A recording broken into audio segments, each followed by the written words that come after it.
Okay, चलिए मुझे आप ये बताएं, ये जो स्टार्टअप्स होते हैं क्या होते हैं?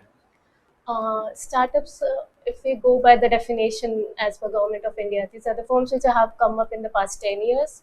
That annual turnover is less than 100 crores, and they are in the field of producing something new or innovation. Okay, तो ये जो स्टार्टअप के आइडियाज होते हैं, they normally are youngsters normally, और उनके पास कैपिटल इन्वेस्टमेंट का भी कोई विशेष सोर्स नहीं होता है, तो ये अपनी इन्वेस्टमेंट सोर्सिंग कैसे करते हैं?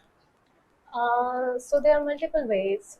Primarily, I guess, given the government support is the first thing I would say in the current scenario. Government is taking up many initiatives for the startups.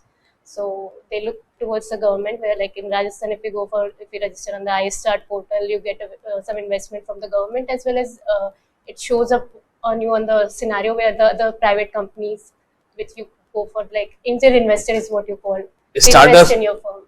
Startups के साथ तो नॉर्मली दो terms use होती हैं, एक तो है angel funding, दूसरी है क्राउड फंडिंग। ये क्या होती है?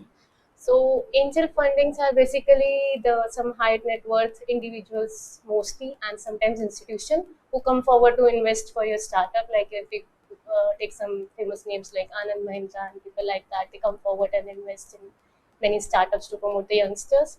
And crowdfunding, if you go for, is where is like you put it up on a global platform, and multiple people come in and invest in sort of equity sort of investing.